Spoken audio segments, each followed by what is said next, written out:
Bonjour à tous, j'espère que vous allez bien. Je vous retrouve aujourd'hui pour une nouvelle recette. On va réaliser ensemble un pain de mie maison. Pour la liste des ingrédients, rien de plus simple, de la farine, de l'eau et de la levure boulangère. Je vais prendre l'avance sur vos questions, vous allez certainement me demander si ça marche avec de la levure chimique.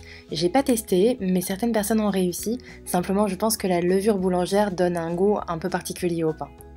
Voilà tout, maintenant passons à la recette. Il va donc nous falloir pour ce pain 400 g de farine. J'utilise de la farine complètement neutre, mais vous pouvez aussi utiliser de la farine complète, farine d'épeautre, ce que vous voulez.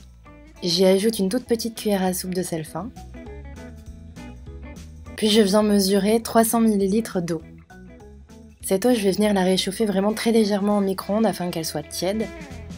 Pour ensuite y ajouter la levure boulangère. Donc moi j'utilise de la levure boulangère sèche. Ça se présente sous cette forme, donc on la met directement dans l'eau tiède, on remue et on attend une petite minute pour que ça soit bien dilué.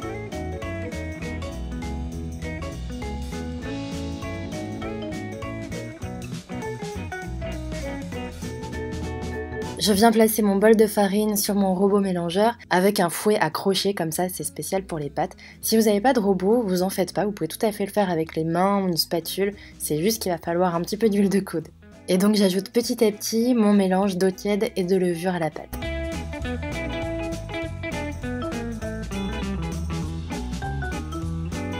Je mélange juste assez pour qu'il n'y ait plus de farine, faut pas mélanger trop longtemps sinon vous allez avoir une pâte qui va être trop collante. Voici à peu près à quoi elle doit ressembler à la fin, ça m'est déjà arrivé qu'elle soit un petit peu plus liquide, mais vous en faites pas, rajoutez un petit peu de farine ou mettez-en sur vos doigts pour éviter qu'elle ne colle trop.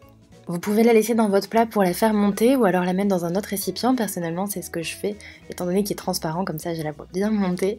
Donc je mets un petit peu d'huile dans le fond de mon plat pour éviter qu'elle ne colle trop à la fin, et je transvase ma pâte.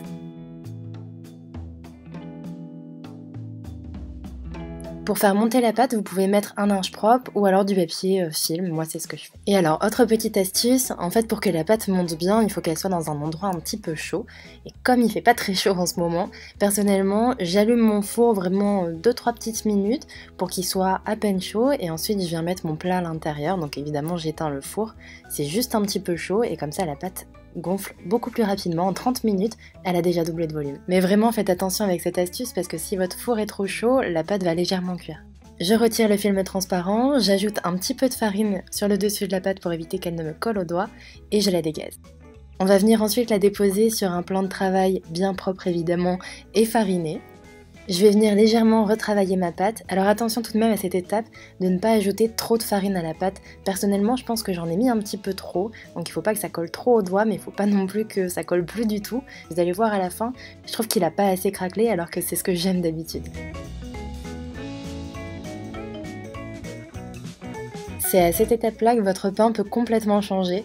Personnellement, j'opte pour un moule, donc là c'est un moule très simple de chez Ikea, donc je mets ma pâte dans le fond du moule, et en fait avec un moule, on va avoir un peu un pain de mie. Si vous mettez pas de moule, si vous mettez directement votre pâte comme ça au four, vous aurez un pain un peu plus rustique. Donc je mets ma pâte dans le fond du moule, j'entaille un petit peu ma pâte avec un couteau ou une lame de rasoir, et je viens la reprotéger un petit peu avec mon film plastique pour 30 minutes encore de repos afin qu'elle double. Cette fois-ci en revanche, je la place pas dans le four parce qu'il faut préchauffer le four à 200 degrés en chaleur tournante. Et dans le fond de votre four,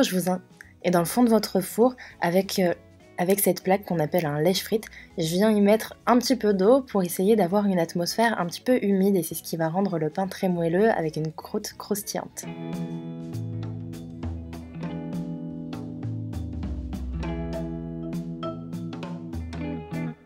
Je place donc le pain à peu près 180-200 degrés pendant environ 30 minutes. Je vous conseille de surveiller la cuisson, ça dépend vraiment des fours. Attention à la vapeur qui se dégage du four quand vous allez le réouvrir. Et maintenant il va falloir être patient parce qu'il faut découper votre pain quand il aura refroidi, sinon vous risquez de faire ressortir toute l'humidité et il va sécher un peu plus vite.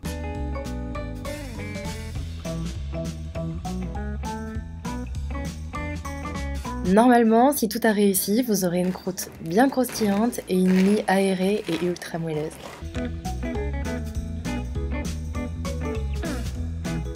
Vous n'avez plus qu'à faire de délicieuses tartines, tartinées de confiture ou de chocolat, ce que vous souhaitez.